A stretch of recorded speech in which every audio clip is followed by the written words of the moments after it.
శిలువ మరణానికి వెళ్ళే ముందు, శిలువ మరణానికి అప్పగించబడే ముందు ఆయన చేసినటువంటి ప్రార్థనా విధానము, ఆయన కలిగి ఉన్నటువంటి ప్రార్థనలో సిద్ధపాటు, ఆయన ప్రార్థనలో ఎలా సిద్ధపడి ఉన్నారో ఈ భాగంలో మనం తెలుసుకోగలం.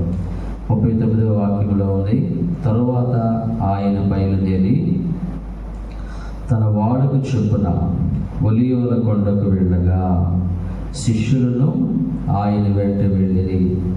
ఆ చోటు చేరి ఆయన వారితో, మీరు శోధనలో ప్రవేశించకుండానట్లు ప్రార్థన చేయాలని చెప్పి వారి యొద్ద నుండి రాతివేత దూరము వెళ్ళి మోకాళ్ళలోని ఈ భాగానికి ప్రార్థనలో సిద్ధపాటు, మన ఎదుట ఉన్న ఒక బృహత్తరమైనటువంటి కార్యము కొరకు, ఒక గొప్ప కార్యము కొరకు ప్రార్థనలో సిద్ధపడాలి అనేటటువంటి విషయాన్ని ఈ భాగం మనకి బాగుగా తెలియజేస్తూ ఉంది.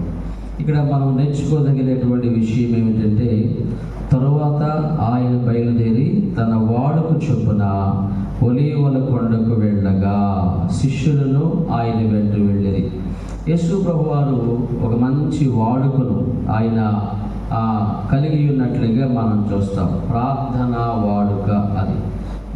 నేటి మనుషులకు అనేకమైన వాడుకలు ఉన్నాయి, అనేకమైన అలవాట్లు లేదా లక్షణాలు ఉన్నాయి. కానీ యేసు ప్రభువారిలో మనం నేర్చుకోదగిన ఒక మంచి లక్షణం ఏమిటంటే, ఆయన ప్రార్థనా వాడుకను కలిగి ఉన్నట్లుగా దేవుని వాక్యములు మనం చదువుతూ ఉన్నాం. ఆయన ఒలీవల కొండకు వెళ్ళి అనేక సార్లు ప్రార్థనలో సిద్ధపడ్డారు.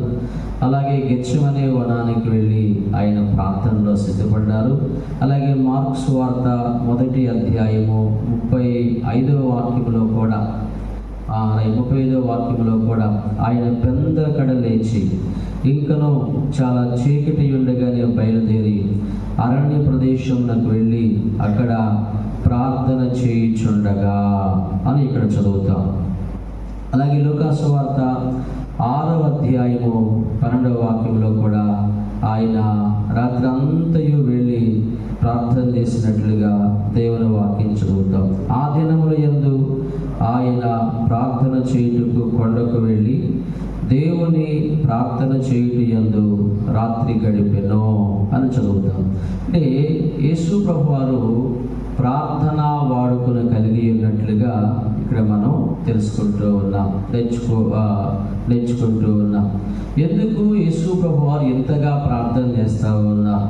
ప్రార్థన యొక్క ప్రాధాన్యతను, ప్రార్థన యొక్క ప్రాముఖ్యతను ఎరిగిన వారు మాత్రమే విరివిగా ప్రార్థన చేయగలుగుతారు.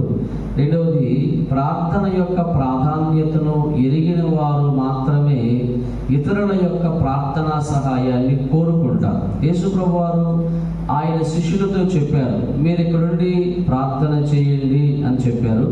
ఆయన కూడా వెళ్ళి ప్రార్థన చేస్తూ ఉన్నారు. ఆయన నా కొరకు ప్రార్థన చేయండి అని చెప్పాడు అన్నమాట. అంటే యేసు ప్రభువారు ప్రార్థన యొక్క ప్రాధాన్యతను ఎరిగినవాడు కనుక, ప్రార్థన యొక్క ఔన్నత్యాన్ని ఎరిగినవాడు కనుక, ప్రార్థన ద్వారా ప్రభు కార్యాలు చేస్తాడు అనేటటువంటి విషయాన్ని మనకు నేర్పించాలి కనుక, ప్రార్థన ద్వారానే ప్రభు సహాయం చేస్తాడనే విషయాన్ని మనకు బోధించాలి కనుక ఆయన తన జీవితము ద్వారా మనకు ఆ విషయాన్ని చూపించాడు. ఆయన ప్రార్థనా సహాయములు కోరాడు. ఆయన కూడా విరివిగా విస్తారముగా ప్రార్థన చేసినట్లు చూడగలుగుతాం. అలాగే ఎస్తేరు గ్రంథంలో కూడా ఎస్తేరు, నేనును నా చెలికత్తెలను ఉపవాసం ఉంటాము, మీరు వెళ్ళి యూదులందరినీ సమకూర్చి నా నిమిత్తము ఉపవాసం ఉండి ప్రార్థన చేయండి అని మొర్దెకైని కోరినట్లు, మొర్దెకైతో చెప్పినట్లుగా ఎస్తేరు గ్రంథంలోని 4వ అధ్యాయము 14-15 వాక్యాల్లో చదువుతామన్నమాట. అంటే వారి ఎదుట ఒక గొప్ప కార్యము, ఒక బృహత్తరమైన కార్యము కొరకు వారు సిద్ధపడుతూ ఉన్నారు. ఉదాహరణకు ఎస్తేరు ఎదుట గొప్ప కార్యం ఏమిటా కార్యము? దుష్టుడైనటువంటి హామాను చేతిలో నుండి లేదా హామాను బారి నుండి యూదా ప్రజల్ని కాపాడాలి. యూదా ప్రజల్ని రక్షించగలగాలి. తాను ఏమి చేయగలదో అది చేయగలగాలి. యూదా ప్రజల్ని కాపాడాలి అంటే ఆమె ప్రార్థన చేయాలి. ఆమె తోటి సహచరుడి యొక్క ప్రార్థనా సహాయాన్ని కోరుకున్నట్లుగా మనం అక్కడ చదువుతాం. యేసు ప్రభు వారి ఎదుట ఉన్న బృహత్తరమైన కార్యం ఏమిటి? అది సిలువ యజ్ఞం, సిలువ బలియాగం. సర్వలోక రక్షణార్థమై, సర్వలోక ప్రజల పాప పరిహారం నిమిత్తమై కలువరి సిలువలో ప్రభువారు బలియాగం అవ్వాలి. ఆ బలియాగం కావటానికి ఆయన శిష్యుల్ని ప్రార్థనలో పురికొల్పాడు. ఆయన కూడా ప్రార్థన చేస్తూ ఉన్నట్లు దేవుని వాక్యములు మనం చదువుతాం. దేవుని వాక్యములు మనము నేర్చుకోగలం. మనము సమాజము కొరకు ప్రార్థన చేయాలంటే, సమాజము పట్ల మనము ప్రార్థనా జీవితాన్ని కలిగి ఉండాలంటే మొట్టమొదటిగా మనకేం తెలియాలంటే సమాజము దేవునిది. సమాజం ఎవరిది? ప్రజలు ఎవరు? ప్రజలు దేవుని వారు చెడ్డవాళ్ళైనా, వారు తిట్టుబోతులైనా, వారు తాగుబోతులైనా, వారు ఇంకా లోకములో చెడ్డవాళ్ళుగా జీవిస్తూ ఉన్న వారు దేవుని పిల్లలు. దేవుని చేత వారు సృజించబడిన వారు, దేవుని చేత వారు తయారు చేయబడిన వారు, దేవుని చేత వారు పుట్టించబడిన వారు అనేటటువంటి విషయాన్ని మొట్టమొదటిగా మనము గ్రహించాలి. సహజంగా మనకు తెలిసింది ఏంటంటే, ఒక చెడ్డవాడిని చూసి, ఒక పాపాత్ముడిని చూసి, పాపంలో ఉన్నవాడిని చూసి వీడు పనికిమాలిన వాడండి, చెడ్డవాడండి, తాగుబోతండి, తిరిగిపోతండి, దేనికి పనికిరాడండి అని అంటాము మనము. కానీ ఆ వ్యక్తి కొరకు మనం ఎంత ప్రార్థన చేశాము, ఆ వ్యక్తి కొరకు మనం ఎంత మూల్యము చెల్లించాము. అందుకే ఒక భక్తుడు అన్నాడు, ఎదుటి వారి కొరకు క్రయము చెల్లించకుండా, మూల్యము చెల్లించకుండా వారిని నిందించే అధికారము మనకు లేదు అని చెప్పారన్నమాట. సమాజము కొరకు ప్రార్థన చేయాలంటే సమాజము దేవునిది అనే విషయాన్ని గ్రహించాలి. రెండవదిగా మనము సమాజము కొరకు ప్రార్థన చేయాలంటే ఆ సమాజము కొరకు యేసు ప్రభువారు ప్రాణత్యాగం చేశారు, యేసు ప్రభువారు రక్తము కార్చారు, యేసు ప్రభువారు బలియాగం చేయబడ్డారు అనే విషయాన్ని కూడా మనము గుర్తించాలన్నమాట. వారు లోకంలో ఉన్న యేసు ప్రభువారు వారి కోసం కూడా రక్తం కార్చాడు. ఈనాడు సేవలో ఉన్న మన కొరకు ఎలా రక్తం కార్చాడు ప్రభువారు, మన కొరకు ఎలాగునా కలువరి సిలువలో బలియాగం చేయబడ్డారు, అలాగే లోకములో ఉన్న వ్యక్తి కొరకు కూడా ఆయన బలియాగం చేశాడు. లోకములో ఉన్న వ్యక్తి కొరకు కూడా ఆయన ప్రాణత్యాగం చేశాడు. కాబట్టి సమాజం కొరకు ప్రార్థన చేయటానికి సమాజము దేవునిది అనే విషయాన్ని గుర్తెరగాలి. రెండవదిగా ఆ వ్యక్తి కొరకు కూడా యేసు ప్రభువారు ప్రాణత్యాగం చేశారు అనే విషయాన్ని మనము గ్రహించినప్పుడే సమాజం కొరకు ప్రార్థన చేయగలం. యేసు ప్రభువారు సిలువ బలియాగము కొరకు సిద్ధపడటం మాత్రమే కాదు, కానీ యెషయా గ్రంథం 53వ అధ్యాయంలోని ఆఖరి వచనములో ఆయనను కొడుతూ, తిడుతూ, హింసిస్తూ ఉన్న వారి కొరకు ఆయన విజ్ఞాపన చేశాడని అక్కడ చదువుతామన్నమాట. కాబట్టి దేవుని సేవకులారా, ఆ రీతిగా మనము ప్రార్థనా జీవితాన్ని అలవర్చుకున్నప్పుడు, ప్రార్థన వాడుకను మనము కలిగి ఉన్నప్పుడు ప్రభు మనకు సహాయం చేస్తారు. ఇక్కడ యేసు ప్రభు వారు ప్రార్థన చేసినప్పుడు ఏం జరిగింది మనం చూసినట్లయితే దేవుని వాక్యంలో లూకాసు వార్త 22వ అధ్యాయము మనం చదువుకున్న వాక్యములు నడిపించబడదాం. లూకాసు వార్త 22వ అధ్యాయము 43వ వాక్యం. అప్పుడు పరలోకము నుండి ఒక దూత ఆయనకు కనబడి ఆయనను బలపరచెను. అప్పుడు పరలోకము నుండి ఒక దూత ఆయనకు కనబడి ఆయనను బలపరచెను. అప్పుడు అంటే ఎప్పుడు?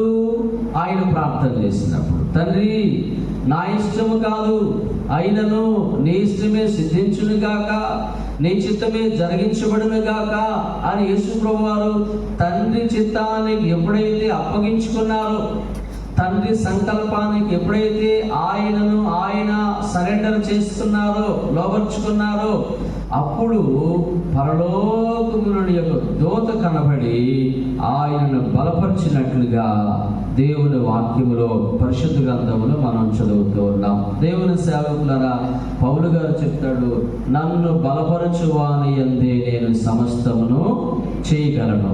అంటే దేవుడు బలపరచకపోతే, దేవుడు సహాయం చేయకపోతే మనం ఎలాంటి కార్యాలు చేయలేము అనే విషయాన్ని ఇక్కడ మనము గ్రహించాలి.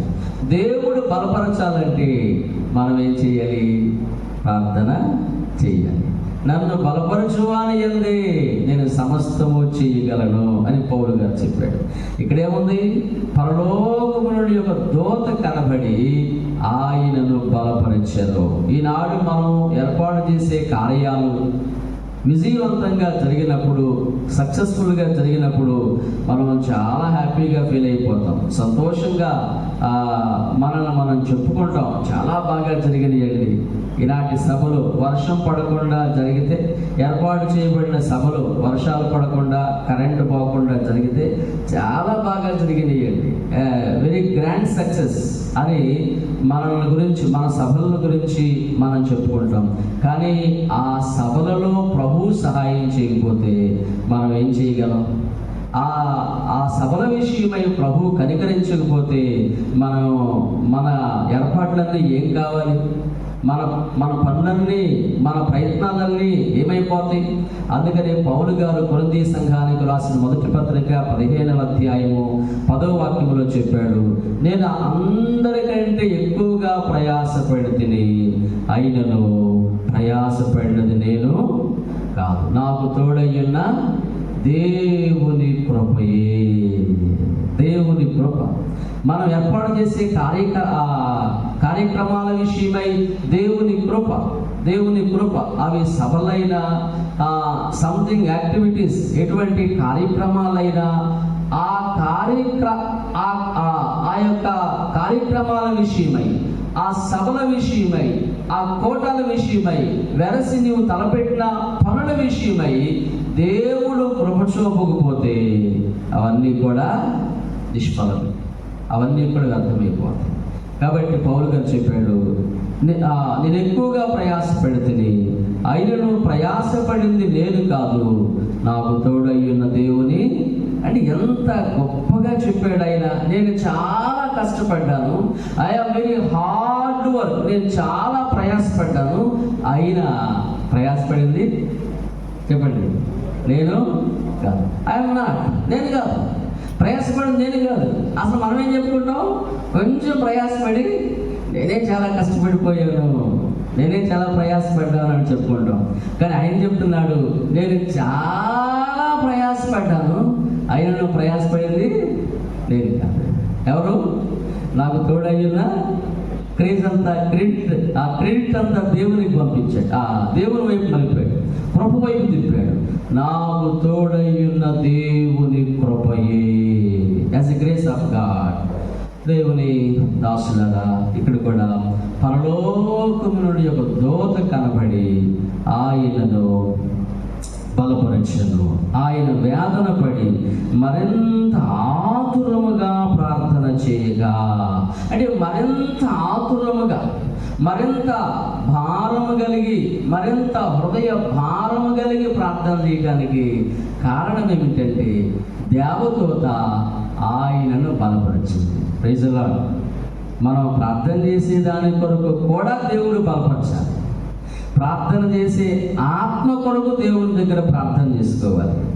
ప్రార్థన చేసే ఆ ఆత్మ కొరకు ప్రభువును వేడుకోవాలి. కొంతమంది నాకు ప్రార్థన నడవట్లేదు పాదిరి గారు, ప్రార్థన చేయలేకపోతున్నానండి, ప్రార్థన చేయలేకపోతున్నాను అన్నయ్య అని చెప్తారన్నమాట. అంటే ప్రార్థన చేసేటటువంటి ఆ విధమైన ఆత్మను కూడా ప్రభువే ఇవ్వాలి, ప్రభువే ఇస్తాడని రోమాపత్రిక 8వ అధ్యాయము 26వ వాక్యములో ఉందని పౌలు గారు చెప్పారని మనందరికీ తెలుసు అన్నమాట. సో ప్రియమైన దేవుని దాసులారా, మనం ఒక మంచి ప్రార్థన వాడుకను కలిగి ఉండాలి.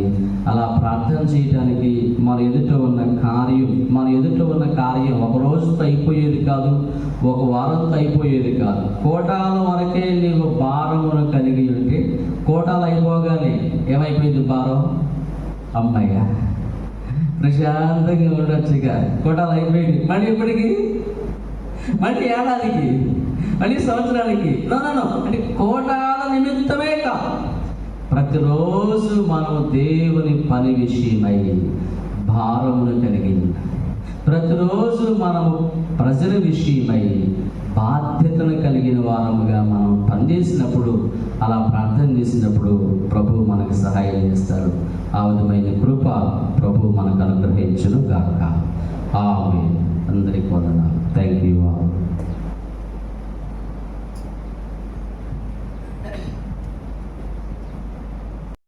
చేస్తున్నావు ఏవో, నువ్వు నూతనపరచువాడు, మమ్మల్ని బలపరచువాడు. నైనా కురిగిన వారు లేవనెత్తారని చెప్పిన దేవుడు మందిరమును ప్రభా, నీ పని చేయడానికి, నీకు సాక్షులుగా జీవించడానికి సార్వత్రిక సంఘమును చేయండి, దైవ సేవకులు చేయండి ప్రభా. నీ హస్తాలకు అప్పగించుకుంటున్నావు. నీ ఆత్మ ద్వారా బలపరచు ఆయన.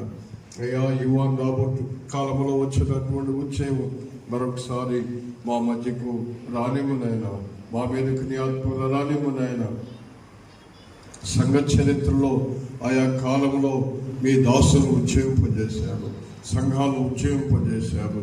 నాయన, ఆత్మలు రక్షణ కార్యం జరిగినవి, అద్భుతములు, సమాజం ప్రభావితం చేయబడినది, సినిమా హాళ్ళు మూయబడినవని చెప్పారు, ఆటలాడేవాళ్ళు లేరని చెప్పారు, రాజకీయ సభలు రద్దు చేయబడినని చెప్పారు.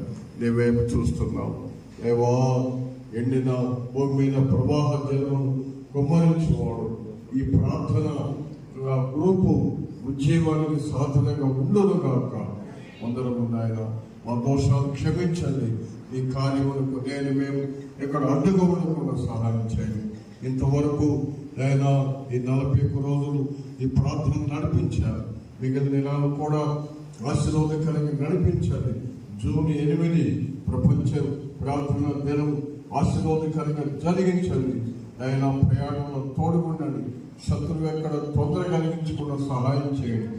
యేసు నామములో స్తోత్రం చెల్లించి వేడుకొనుచున్నాము తండ్రి. ఆమేన్.